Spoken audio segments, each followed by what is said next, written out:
Hello મિત્રો, very good morning. અત્યારે આપણે પહોંચી ગયા છે પાવાગઢની તળેટીમાં અને આપણે અત્યારે માચી તરફ આપણે ગાડી લઈને જઈ રહ્યા છે. તમે રસ્તાનો વ્યૂ જોઈ રહ્યા છો, તો વિડીયોમાં બન્યા રહેજો. તમને આજે પાવાગઢનો આખો જ બ્લોગ બનાવશું અને કંઈક અપડેટ બી છે પાવાગઢને રિલેટેડ, મંદિરને રિલેટેડ. તો વિડીયો આખો જોવાનું ભૂલતા નહીં અને ત્યાં સુધી વિડીયોમાં બન્યા રહો. તો મિત્રો, આપણે અહીંયાથી પાવાગઢ ઉપર ચડવાનું શરૂઆત કરવાની છે.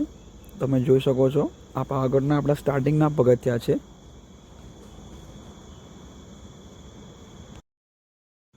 અહીંયા લિફ્ટની અવર જવર તમે જોઈ શકો છો અને આ મંદિરનો આપણે બહારનો વ્યૂ છે, તળાવની બાજુનો. આ તમે મંદિરનું એન્ટ્રન્સ જોઈ શકો છો. આપણે હવે મંદિરની બહુ નજીક પહોંચી ગયા છે, તો વિડીયોમાં બન્યા રહેજો, તમને બતાવશું દર્શન. તો મિત્રો, ફાઇનલી આપણે પાવાગઢના ઉપર પહોંચી ગયા છે. આ તમે જોઈ શકો છો ઉપર પાવાગઢ. બસ હવે અહીંયાથી માંડ 100-150 પગથિયા હશે. ત્યારબાદ આપણે પાવાગઢના શિખર પર પહોંચી જઈશું, જે આપણે ચડીને આપણે પાવાગઢ તરફ ત્યાં પહોંચી જઈશું. આ પાવાગઢનો જે મેઇન ગેટ છે, આ મેઇન ગેટ તરફ આપણે આવી ગયા છે. અહીંયા તમને ઉપરનો વ્યૂ બતાવીશ. આ તમે જોઈ શકો છો, અહીંયા છેક વ્યૂ છે, આ નીચેનો તમને વ્યૂ દેખાય છે અને સામે ભદ્રકાળી માતાનું મંદિર બી એ બાજુ છે. સરસ મજાનું ગામડું બી દેખાય છે. આ હાલોલ બાજુનો વ્યૂ છે, જે અહીંયાથી સ્પષ્ટ જોઈ શકાય છે. અને આ બાજુ ભીમના કોઠાર બી કહેવાય છે, 7 કમાન અહીંયા તમને દેખાઈ રહ્યા છે. એની બાજુમાં એક તળાવ છે. હવે આપણે ઉપર તરફ જવાનું છે. તો ફાઇનલી મિત્રો, આપણે પાવાગઢના ઉપર આવી ગયા છે અમારા મિત્રો સાથે. અમે 4 મિત્રો આવ્યા છે. માતાનું રૂડું રડિયામણું મંદિર તમે જોઈ રહ્યા છો. અહીંયા માતાજીની ધજા 500 વર્ષ બાદ નરેન્દ્ર મોદીના પરત હસ્તે અહીંયા ધજા ચડાવવામાં આવી હતી. એના પહેલાં આપણા મંદિર ઉપર ધજા ચડાવવામાં નથી આવતી. તો મિત્રો, તમે જોઈ શકો છો અત્યારે કેટલું સરસ શિલ્પકામ કરવામાં આવેલું છે.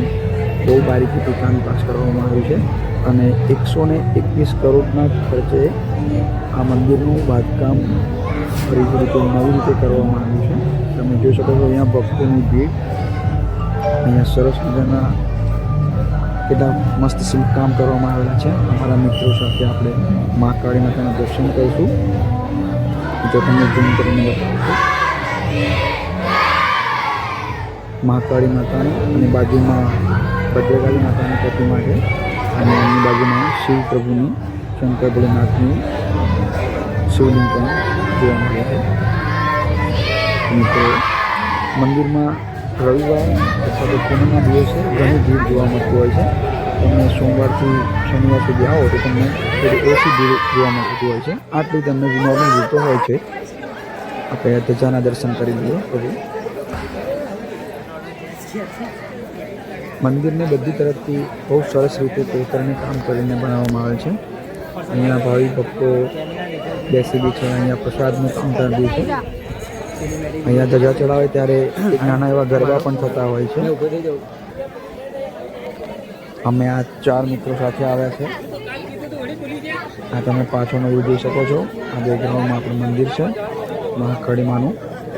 એની ધજા સરસ લહેરાઈ રહી છે. જ્યારે અમે ઉપર ચડ્યા હતા ત્યારે બહુ જ થાક લાગતો હતો, સિરિયસલી. મંદિરના પરિસરમાં થોડું બેસીને આવ્યા, ત્યારબાદ એકદમ થાક જાણે ગાયબ થઈ ગયો હોય. અત્યારે અમે મંદિરના પગથિયા ઉતરી રહ્યા છે. બહુ સારું ફીલ લાગે છે. એમ લાગે છે આમ ચડવાનો કોઈ થાક જ નથી લાગ્યો. બધા ભક્તો તમે જોઈ શકો છો કે દૂર દૂરથી આવે છે અને માતાજીની જયકાર બોલાવતા બોલાવતા પાવાગઢમાં ઉપર ચડી રહ્યા છે. મિત્રો, અહીંયા સરસ મજાની વસ્તુઓ પણ મળતી હોય છે. દોરા હોય છે, કિચન હોય છે, ઢીંગલી હોય છે, રમકડા હોય છે. અને અહીંયા પબ્લિકને તમે અવાર જવાર જોઈ શકો છો. અમે થોડાક સ્પીડમાં અહીંયા શૂટ કર્યો હતો. અહીંયા સરસ મજાના માતાજીના ફોટા પણ મળી રહ્યા છે. બાળકો માટેના રમકડા પણ આપણને અહીંયા સરસ મજાના જોવા મળશે. તમે જોઈ શકો છો. ખરીદી કરવા માટે ઘણી બધી દુકાનો છે. તો તમે મંદિરથી પાછા દર્શન કરીને આવો ત્યારે તમારા રૂટમાં આવી જશે. સરસ મજાના કિચન છે, સરસ મજાના તમે કડા બી છે, ઝુમ્મર છે, બગસાની વસ્તુઓ પણ મળે છે અહીંયા.